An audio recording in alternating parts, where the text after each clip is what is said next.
Well, it's deadline day in the Netherlands, and for the first time this summer, I'm starting to get a little bit worried, but for a bizarre reason. I feel the squad has had so many signings now, we might be edging towards the point of saturation, because since you were last here, yet another new number 10 has come in, a fourth first team striker in a one striker system, and there's only one sign of a person going out. It's not looking great in terms of keeping everyone happy this year, but overall, we've got to be pleased that our director of football is active. Not only that, he's signing good young players. Let's see how he does today in the final day of the window before heading into our fifth game of the season after a relatively positive start on the pitch.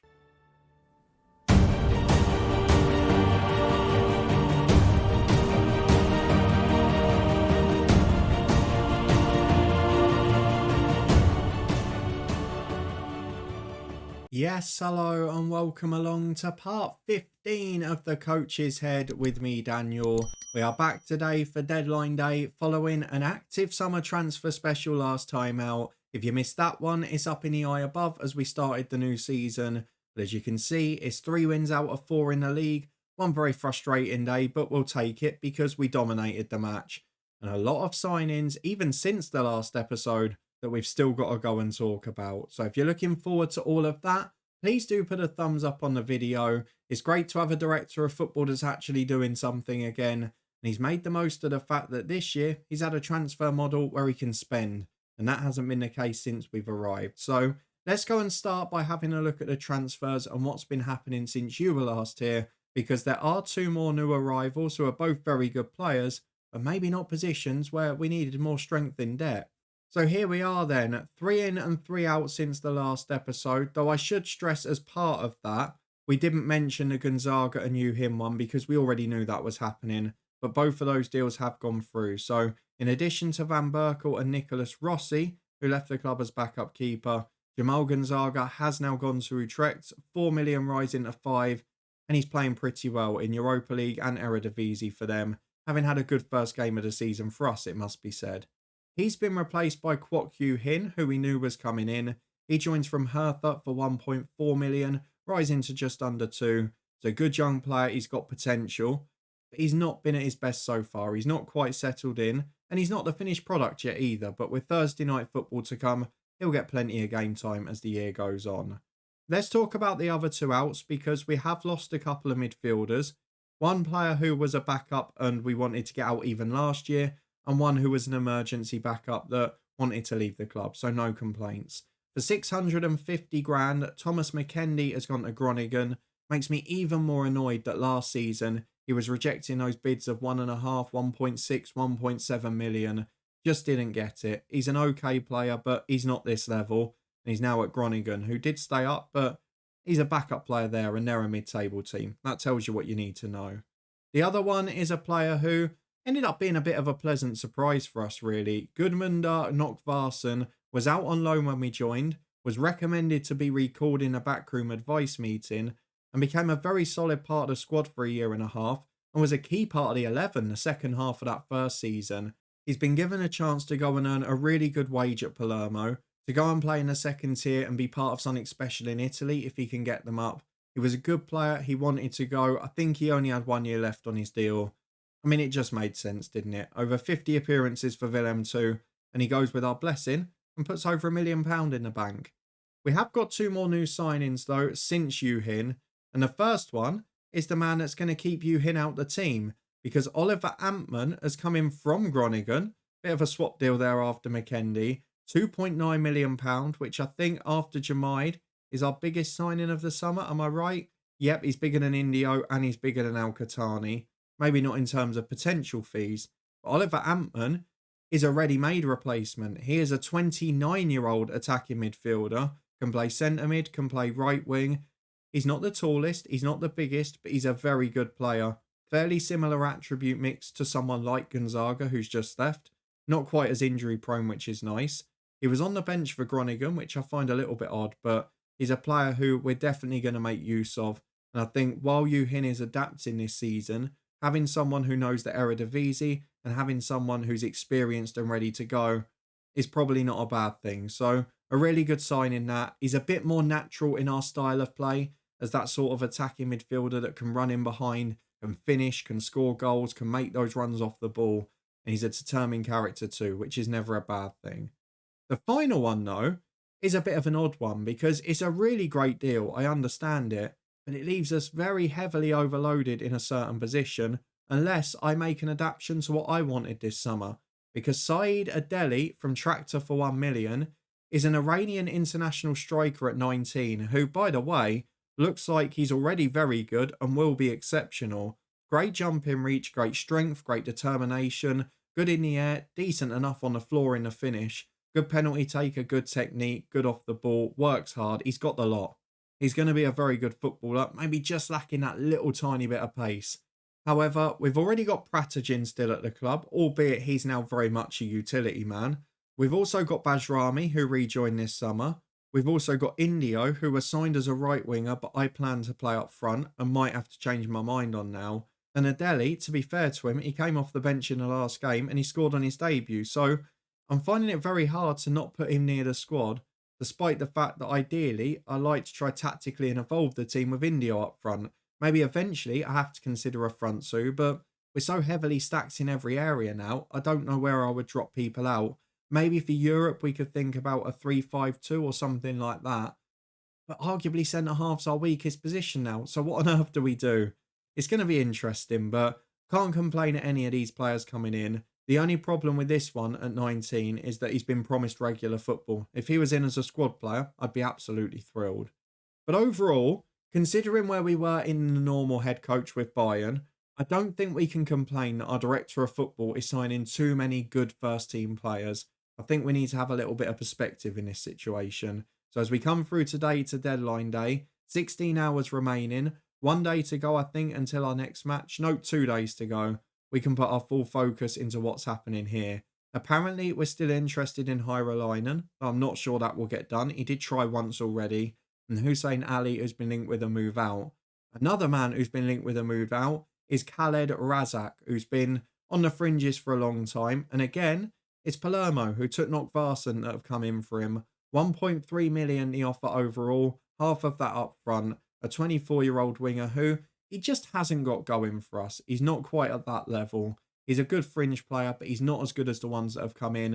And he's certainly not as good as the likes of Beck and Thomas, who were here last season. So for now, I'm very happy to see him go. And if we can get good money, we'll definitely take it. What I want to know, though, is will any more big players leave today? Because there are a couple wanted, but nowhere near as many as the last episode. A lot of it's dried up.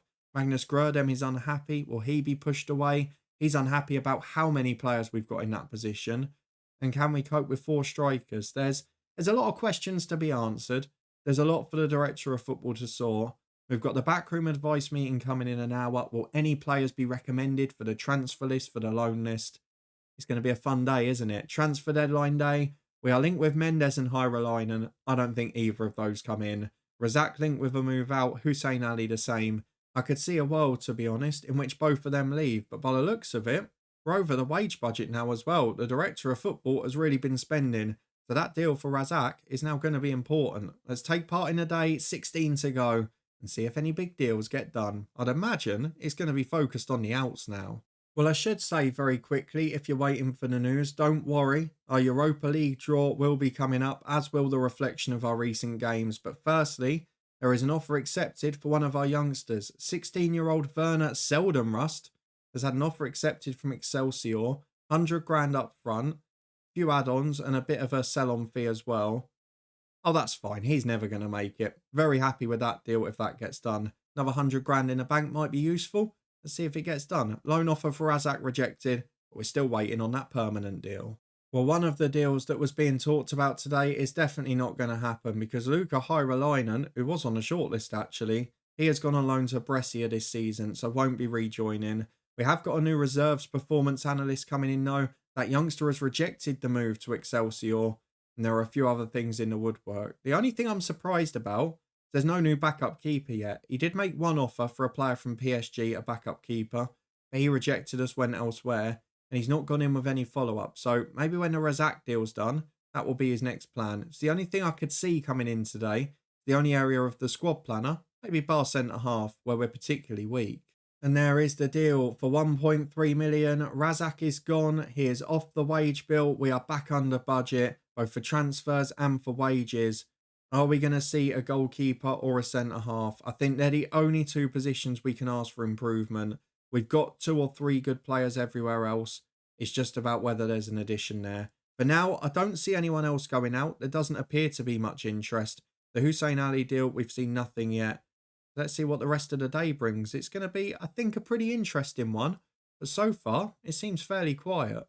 Well, how about that? A director of football that gets the work done early and gets himself tucked into bed. No further deals done on deadline day. There are a couple of positions where he's giving youth a chance. If we have a look at the squad, Tamas Marsai will now be our backup goalkeeper.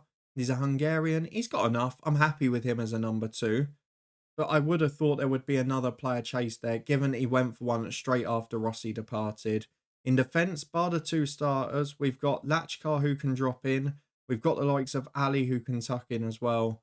But there's not an awful lot of backup there. So I think what we're going to go for is promoting Gilberto Grutfarm again, who was out on loan last year. He'll come into the senior squad as maybe like a 3rd or 4th choice centre-half, probably behind the starting 2 and Lachkar, if I'm honest. Tarek van der Putter is still fighting back from injury. He probably isn't going to get much time this year. But overall, we've got to be pleased with this sum up. Yes, we're a little bit overloaded in attacking areas, but Prinzen's not in the first team. Conte can drop down again if everyone's fit. Overall, though, we're in a really good position. And with Thursday night football to come, there's a lot to get excited about. So let's get through to the PEC Zwolle match. We reflect on a brilliant summer transfer window. We're going to get through to our next Eredivisie game. When we do that, we'll look at our recent performances and also see who we've got in the Europa League. Well, it's fitness test time ahead of an interesting Wednesday night game against PEC Zwolle. We're still trying to settle people in, find our best 11, get all the new players bedded into. So we're not seeing the best of this team yet, certainly going forward. However, we are still winning enough of the games. You can see there's a few fitness tests there. But for now, let me show you what's happened so far, because we've played a few games and we've done okay. I'd actually say the best performance is the game we lost. But there you go, that's FM for you. You were with me for the Den Bosch win on the opening day of the season. We backed it up with a 1-0 win against the Graafschap, in which Denzel Hall proved why he's such an attacking threat with a goal. We finished the game with 10-0 as Diabate came on for his debut, got injured before the end of the match. Away at Sparta Rotterdam, we lost 2-1 despite going ahead through Nigel Thomas. Gertsen unfortunately made a really big mistake at the back. And in a game where, if you have a look at them, we were the dominant force with twice the shots on target, over twice the shots, over twice the expected goals, 5 times the corners, a third less of the fouls. I mean, they were just aiming to stop us and then win the set-piece headers, which is what they did. So you've got to give them credit. But a 2-1 defeat there, not devastating, despite being a disappointment. Against Volendam, we bounced back with a more aggressive display, a Badrami hat-trick and an Adeli debut goal. You can see off the bench, Antman came on as well. In fact, it was 5 new signings off the bench, in addition to Jamaid in the starting lineup. But I feel now is the time where we've got to start to get them in the 11, especially with the Europa League coming up, where they'll have to feature a lot more. Let me show you who we're facing in the league phase there, because overall, it's a bit of a mixed bag, and I would kind of fancy our chances, maybe not of going too far, but certainly getting in the 24, because the first game is away at Slovan Bratislava, where if it was at home, you'd say a home banker, but away might be a bit trickier. Shakhtar away, hard to know what to expect and what's changed in the FM world in a few years. Besiktas at home, the Turkish sides, we know they don't really travel well in FM. All of these leagues are loaded though, so it's going to be a tough ask. Away at Rapid Vienna again, could be a difficult one. If it had been at home, we would have been confident. But then Union Berlin at home, big game against a Bundesliga side. Portuguese opposition at home after that. And away at Napoli, probably the hardest game of the group. And Slavia Prague at home to finish. If we need a result, I'd maybe fancy us to get it there. But maybe that's just wishful thinking. For now, we're going to focus on the Eredivisie though, because we need a lot of points going into those Thursday night games. Because I know we're going to have a few hangovers. And I want this squad to be ready to deal with it. We need to get in Europe back to back to make this a success. Especially with the money the director of football spent. So let's get through the fixtures, let's get through the tactical meeting and see if we can maintain our spot. You can see Ajax and Feyenoord 10 points each, unbeaten at the start. Their only drop points were in a draw against each other. We're in third, joint with PSV, who have started better, and Sparta Rotterdam, the only side to beat us. And then Utrecht just behind that, AZ Alkmaar and Heerenveen the same. The usual suspects are going to be up there, no doubt in that. Let's have a look at the tactical meeting note and see what's going on today. It's a good PEC Zwolle side, a side that have given us trouble before. We've had a few draws against them. But this 11 is one that we're going to have to test, because how fit is it after the weekend match? Not great. And we've got another game in 4 days. That's the derby against PSV. Do we really risk people ahead of that? I don't think so. So I'm probably going to make 4 or 5 changes to this 11.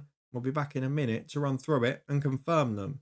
Well, I've managed to keep it to 3 from the start of the match, with Antman, Boussaid and Al-Khatani coming in. The men dropping out a Lachkar. We've also had to rest Tobias Beck, and we've given Yuhin a rest too.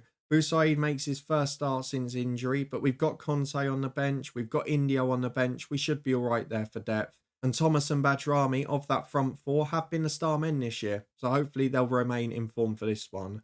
We have got a bit of an injury threat over Denzel Hall, certainly a fatigue threat, so we might have to rest him later for either Torbed or Ali, depending on the game situation. But this is the 11 we're going for in full. Geertsen in goal, with Hall and Dokic the fullbacks, Jamaid alongside St. Jargo a centre-half.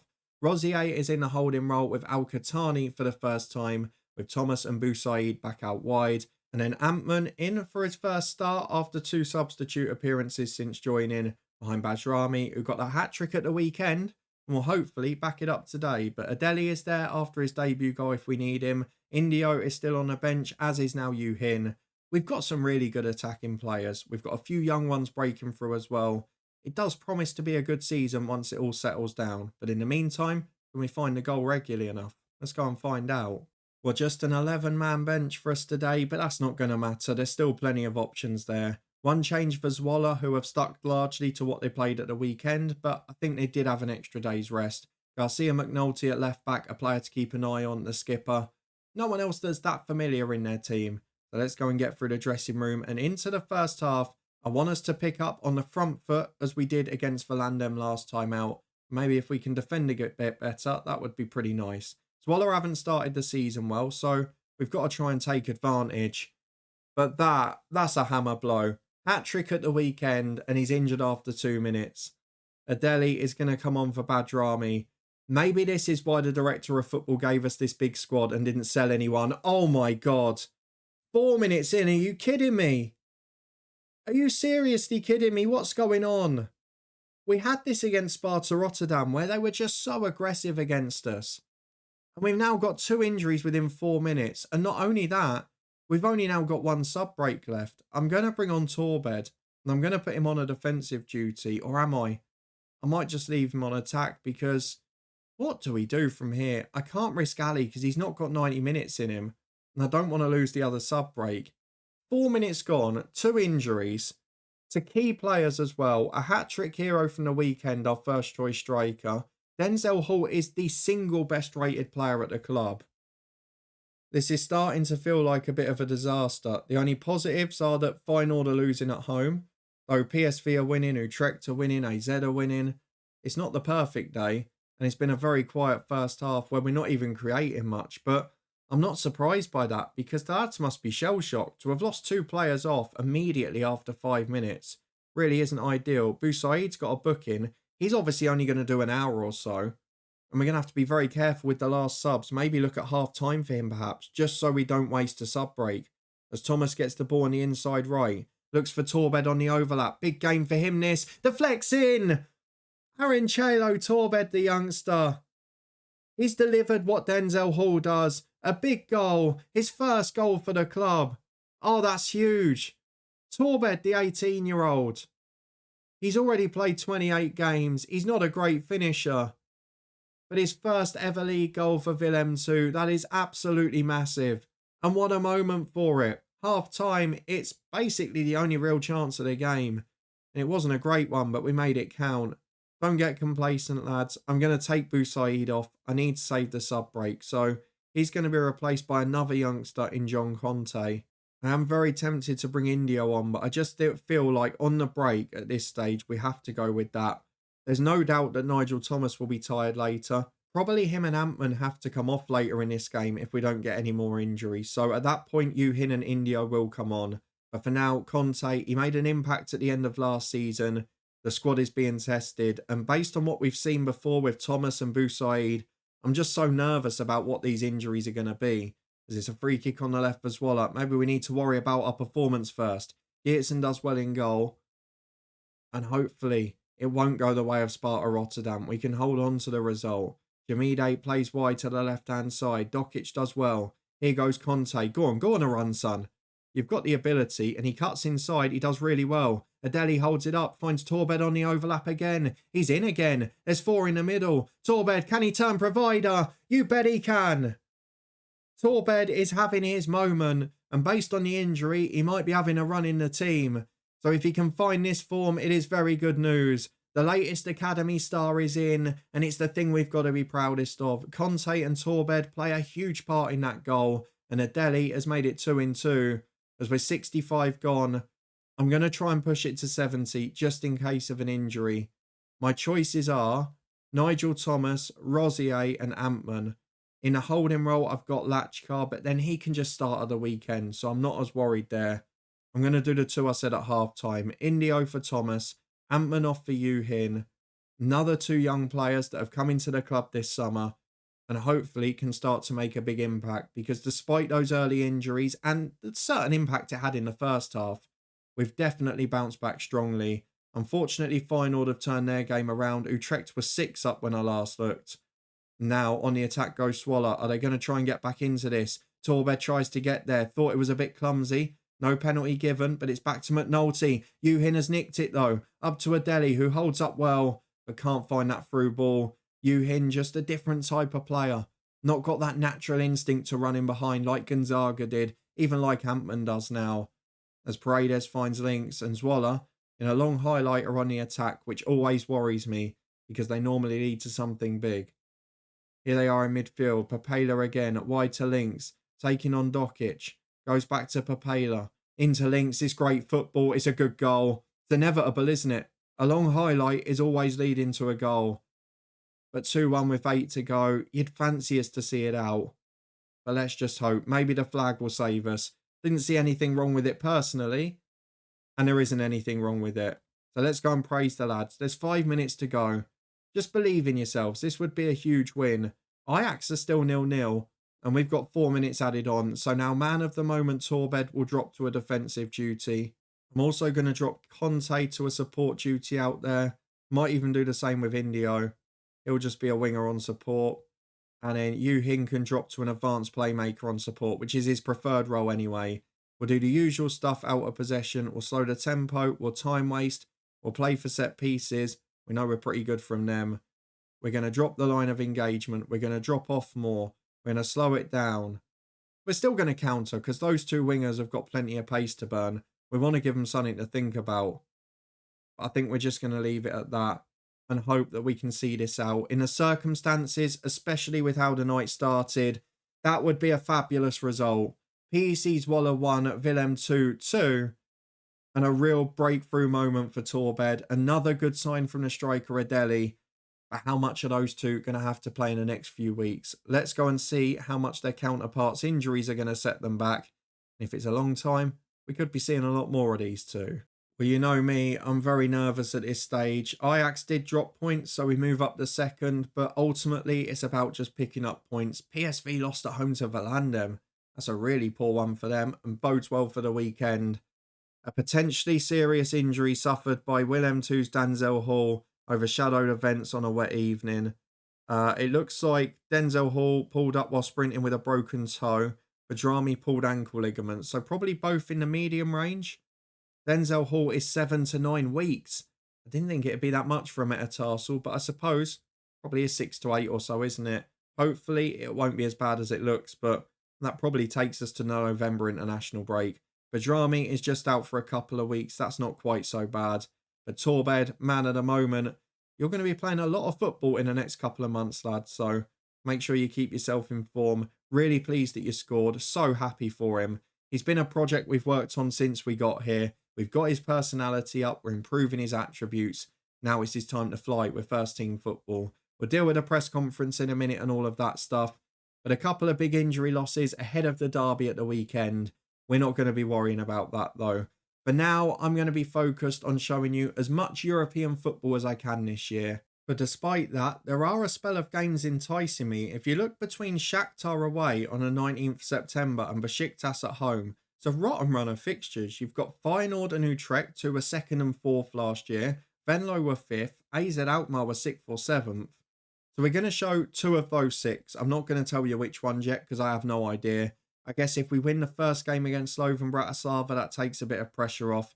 Definitely from the Europa though, I'm going to show you Union Berlin and I'm going to show you Napoli away. But I think there'll be a few other games in the midst as well. Slavia Prague could go with deadline day too. But 2 games from that 6-game spell, either the Eredivisie or the Europa League. If there's not much happening off the pitch, we'll try and squeeze in a triple header. But if you enjoyed this one, injuries threaten to overshadow it, but it's been a very good transfer window overall, despite a quiet deadline day. And more importantly, it's another very big win on the pitch. 12 points out of 15, new strikers settling in, and a young star from the academy just completely trumping everyone else in the squad. Fantastic stuff. If you want to stay up to date with the season, if you enjoyed it, please do put a thumbs up on the video. Let me know what you think of the summer transfer window, and if you want to see how all the new boys perform this year, subscribe and turn that notification bell on. We'll be back with this one in a couple of days' time, but between now and then, Southend United is where we're focused tomorrow. A very big season there, and you can find the playlist up in the eye above, as well as links to the Twitch channel, where we're currently live pretty much every day watching the Euros. You can come and get involved, watch the football with me, and have a chilled out chat. There's also a link there to the football podcast for regular videos focusing on the Championship primarily, and also some shorts with Euro 2024 predictions.